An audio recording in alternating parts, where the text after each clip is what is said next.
Welcome to the Executive Functioning for Parents and Kids YouTube channel. Hey, it's Danielle, and this is video number 3, and today we're going to talk about getting a diagnosis for ADHD. So a diagnosis is pretty easy in terms of finding someone to get you the diagnosis. However, it depends on what your purpose is. So there's multiple reasons people might want to get a diagnosis. So for some, it's just knowing. You just want to know what you've got going on so you can address it. In that case, a therapist can make that diagnosis. You want to see someone that's actually specialized in ADHD because we all have different niches and different expertise. I joke that I see ADHD everywhere because that's what I have, and because I work with people with ADHD. And even though I didn't intentionally do this initially at the beginning of my career, I was working with a lot of people with ADHD. So that's been a large part of my experience. So I'm sure other types of clinicians might see other things everywhere, but I do feel like ADHD is one of those things that is really tricky to identify in some people. And the reason is because a lot of people are very good at masking, or they found coping mechanisms that help them survive with ADHD. And if you are not considered a problem at school or work, people are like, oh, you're fine, you're not ADHD. Well, the reality is that you can have ADHD and be functioning normally, or what looks like normally, but the reality is all of those executive functioning tasks that are hard for people with ADHD might be like a huge burden on you. It might be really hard. There's things that I didn't get diagnosed until I was 40, and I sort of knew, again, like having the clinical background. Once I started getting to school, I was like, that sounds familiar. And I grew up with family members that were, people would always joke, oh, your dad's ADHD or your grandpa's ADHD. And there's like absolutely no doubt they had hyperactivity. They would wander off, like just, you could see the multiple injuries. So you see like, okay, like there's a genetic history here, but like I went under the radar for many, many years. And I feel like I missed out on a lot. Like, I feel like with medication, I might have been able to pick up more in school. I was a very good student. I was a sweet kid. Horrible social skills. Had no idea what I was doing. Got bullied because of it. And I don't think like it's my fault that I was bullied. I don't think people should bully just because someone has awful social skills. But I also see the part that I played in that. Now I'm like, oh, well, I could see why other people might have struggled with that. I was very, very hyper. When diagnosed as ADHD, you are diagnosing ADHD against peers of the same age. So I can't say, if I see, and this is the reason a lot of times you don't want to diagnose until a little bit later, because those executive functioning skills that ADHDers lack and some of those symptoms that we show they're not really as apparent until a little bit later, like 5 and up. And that's because as you get to be, everyone develops the executive functioning at a different age. ADHDers are 1 to 3 years behind their peers, depending on the severity. So at 5, though, kids don't have a lot of executive functioning. They're not developmentally, like you're not just born with those skills. You develop them over time, and there's things in your environment that help you develop them.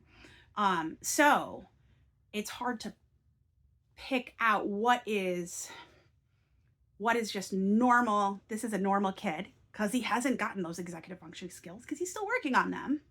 And this is a kid that's delayed with their executive functioning skills.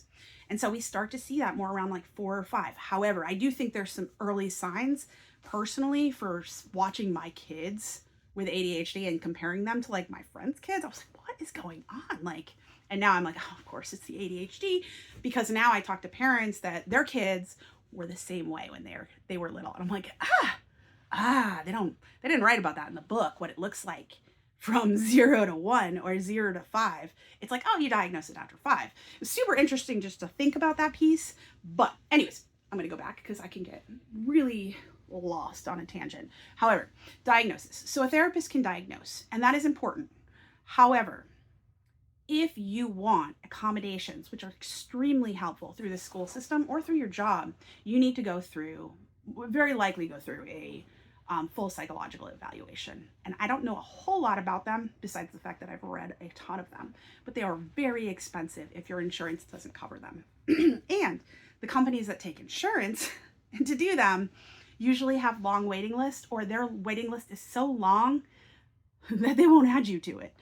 And I know this because I've checked, because I wanted to get my kids full psychologicals as well. So they can definitely give you a full report. They're going to do IQ. They're going to see, like, does your kids have a hard time with reading comprehension or verbal comprehension? All of those things are super useful. It's also super useful to have those reports because they can diagnose things like dyslexia, which can be very common in people with ADHD. And a lot of us, again, can accommodate for it and figure it out.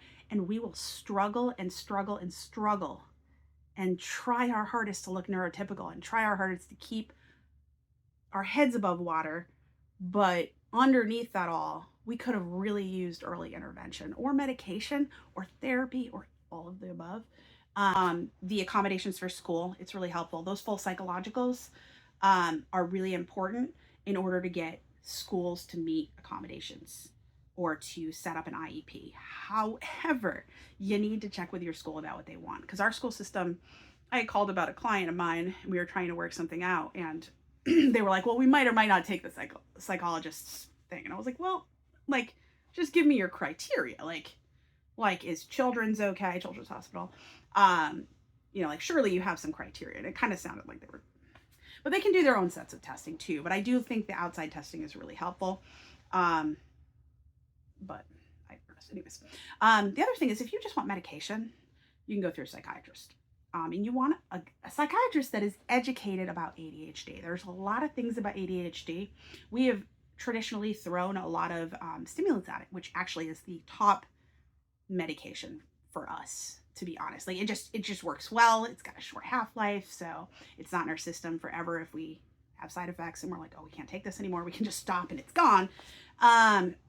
But there's some other things as well, like RSD. They now have medications that they use to treat RSD, rejection sensitive dysphoria, and not all psychiatrists may be well versed in that. I don't know. Again, not my personal profession, so I can't speak to that. In terms of adults, you can get a full psychological evaluation. I'm a little hesitant about how useful it is. It is really validating to hear that it's not all in your head. It's nice and it's validating to have that piece of paper, but it really is maybe a little bit of a waste of money, because most of us do not want to turn any sort of paperwork into our boss. And I would really be hesitant to do that. Just because there's laws around, firing people for disabilities and stuff doesn't mean it doesn't happen. And I would be stressed about that. However, knowing you have ADHD and knowing what your limitations are and working with a therapist might allow you to determine if there's some accommodations you can ask for at work without asking for them as accommodations. Hoping that answers your questions about ADHD diagnosis. And again, therapists can diagnose, psychiatrists can diagnose, psychologists can diagnose. We can all diagnose. However, it depends on what your intent is. Do you want a full psychological? Do you need school accommodations? Do you